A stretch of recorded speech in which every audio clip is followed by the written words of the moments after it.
Ada Iya. 4 box ya yang bisa dicek gitu ya nanti, pakai teori time management itu kita juga bisa. Tadi cerita kalau misalnya ibu sakit, anak sakit, terus tugas kita kemana? Di psikologi ada teori namanya I message.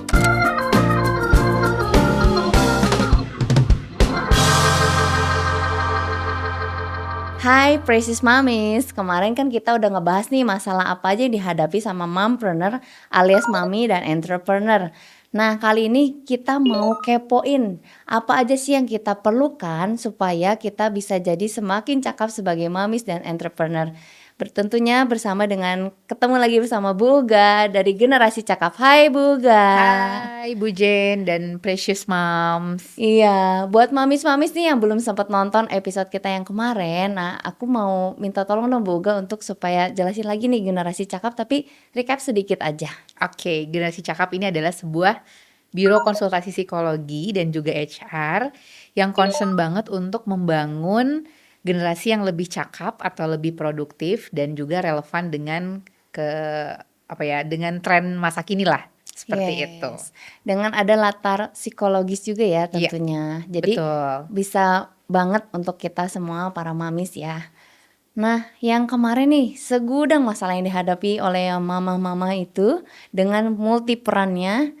Nah, apa sih yang kita harus siapkan nih menurut Bu Uga yang terbaik yang satu dulu aja deh buat Oke. yang membantu?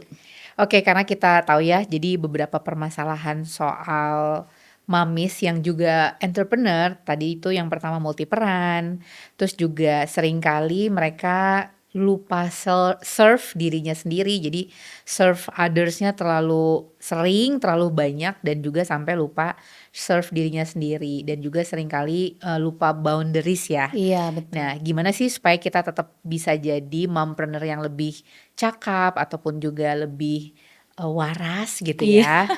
Jadi nggak overload Betul. gitu ya dengan segala kegiatan dan aktivitas. Nah, Yes. kalau sebagai mompreneur itu yang pertama kita perlu memperhatikan bagaimana kita mengelola waktu kita. Iya. Jadi waktu sebagai kalau lihat di episode yang kemarin, kita harus tahu waktu kita tuh sebagai entrepreneur tuh di mana sih gitu ya, jam berapa. Jadi time manajemennya jelas. Atau Iya. lagi pakai topi sebagai orang tua misalnya. Nah ini kita juga harus pastikan ada pengelolaan waktunya. Sehingga kita tahu ketika dalam situasi tertentu kita itu lagi memprioritaskan siapa dan bagaimana. Kalau lagi Betul. sama anak ya fokusnya kita sebagai anak, perannya juga sebagai orang tua, regulasi emosi kita kalau sama anak pasti beda dong sama orang dewasa. Betul ya. Nah itu yang perlu kita perhatikan pengelolaan waktunya. Karena kalau kita sudah mengelola waktu, nanti itu kita bisa mengelola energi kita jadi lebih fokus gitu ya, lebih mindful Iya. di momen tersebut, sedang Betul. menggunakan topi apa. Wow. Itu yang paling mendasar, seperti Iya itu. iya. Jadi ketika kita udah tahu nih, harus jadi apa aja, kita tuh bisa delegasiin tugas yang mungkin nggak harus sama kita kali gitu ya Bu Uga ya. Betul Kalau betul. delegasi tugas itu seperti apa ya Bu Uga ya? Oke, sebagai momspreneur yang sibuk banget, Betul. karena udah jadi entrepreneur, juga punya peran sebagai istri dan juga orang tua gitu ya. Nah ini kita perlu mengelola atau mendelegasikan tugas kita. Mendelegasikan tugas itu harus tahu prinsipnya siapa yang kita anggap kompeten untuk mengerjakan bidang tersebut. Misalnya Ah, untuk urusan bersih-bersih rumah, kalau kita punya nenis misalnya bisa oke. titip mbaknya. Atau kalau kita sama suami hanya nggak punya, ART gitu ya, Iya. kita minta tolong sama-sama membagi peran kita di rumah itu kira-kira untuk bebersih itu kira-kira bisa di jam berapa atau di area mana, itu kita bisa bagi atau delegasikan tugas kita juga sama suami loh.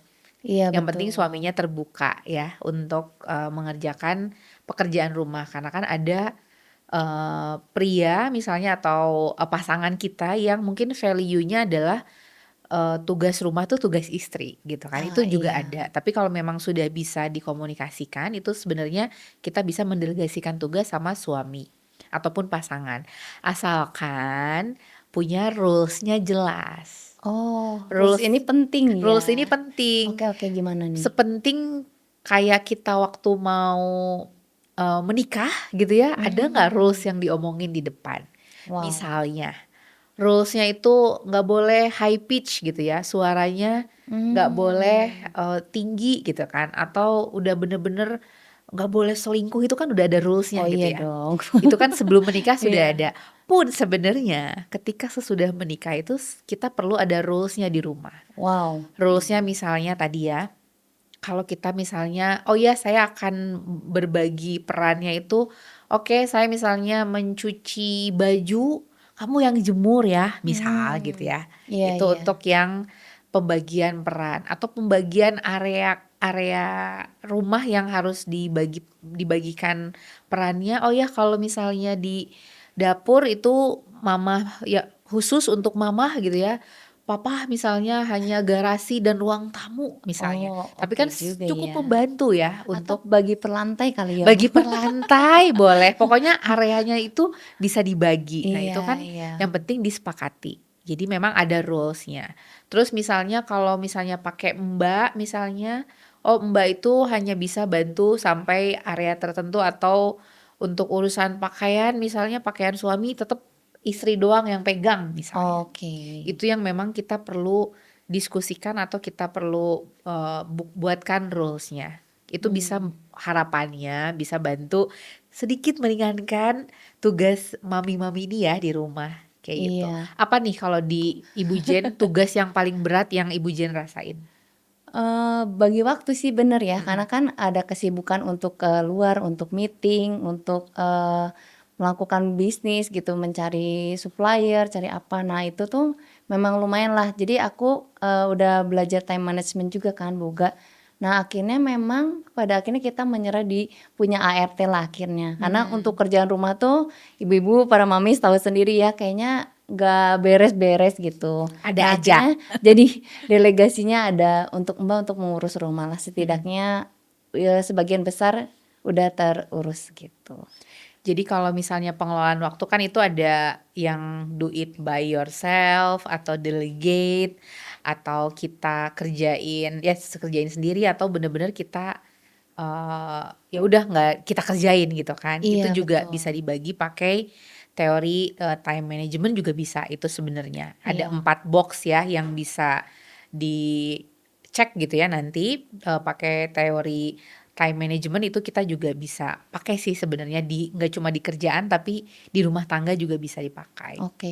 Kalau yang darurat nih, mamis-mamis pasti tahu deh, kalau anaknya sakit, terus mamanya sakit juga, terus harus gimana nih kalau kalau misalnya udah kayak semuanya overwhelmed gitu Mhm mhm. kerasanya? Oke, ketika overwhelm ini sebenarnya nggak cuma di mamis ya, tapi juga, para wanita karir yang bekerja yang juga konsul ke saya, itu memang seperti yang saya sebutkan di episode sebelumnya, kita perlu tahu limit kita itu seberapa atau bagaimana.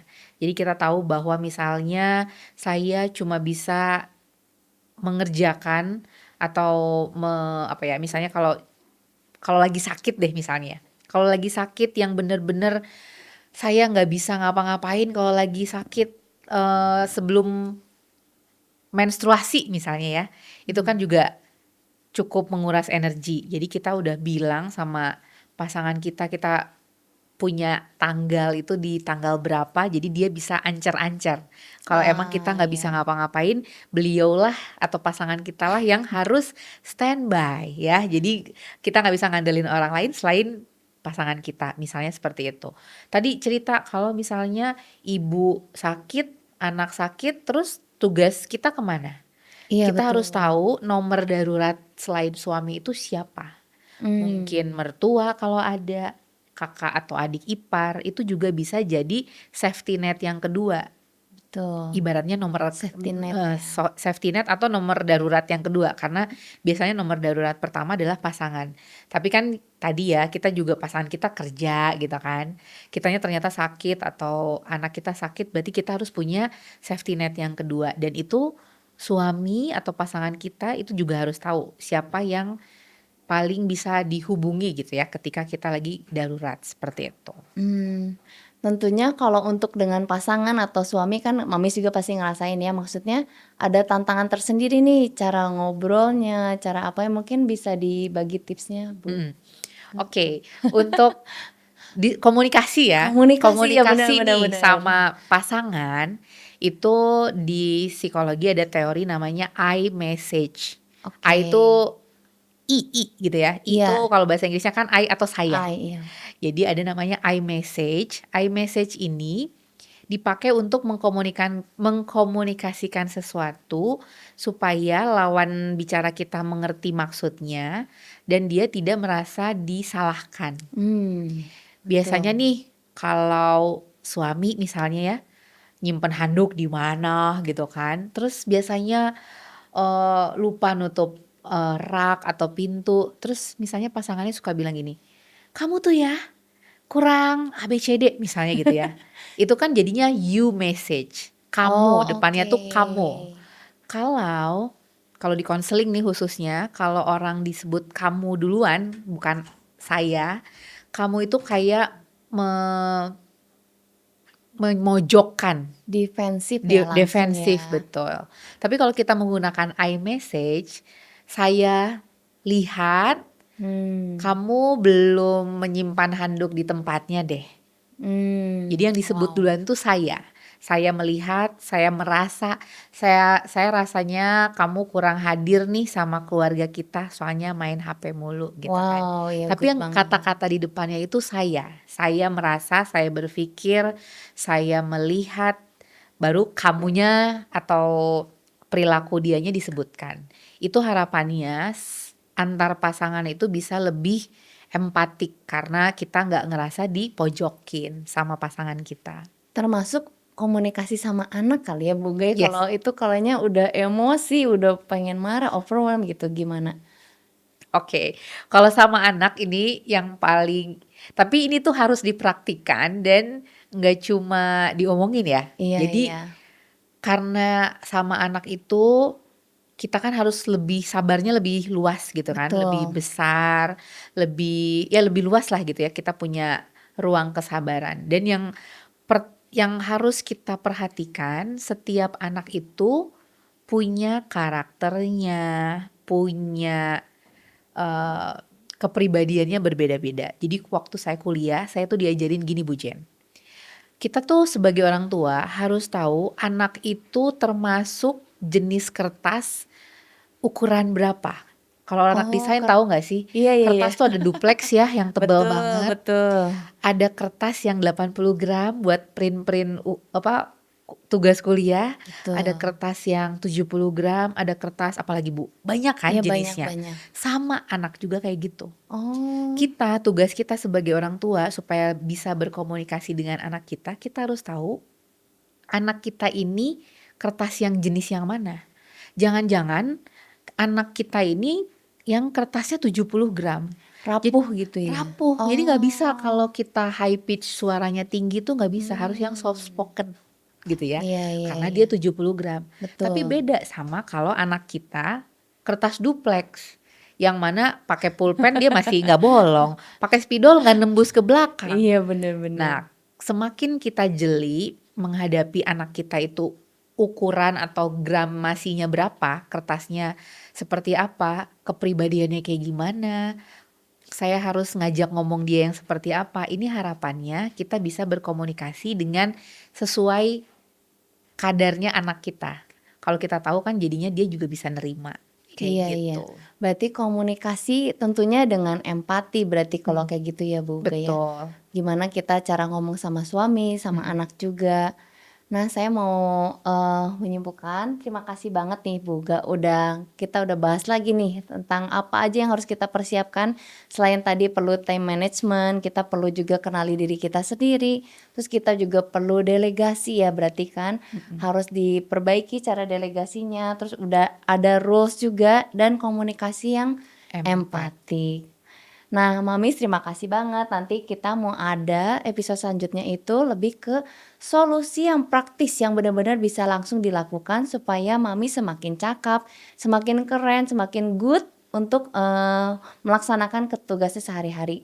You are precious mommies. Kamu ibu yang sangat berharga dan kamu sangat berharga buat keluarga kamu dan anak kamu. Terima kasih.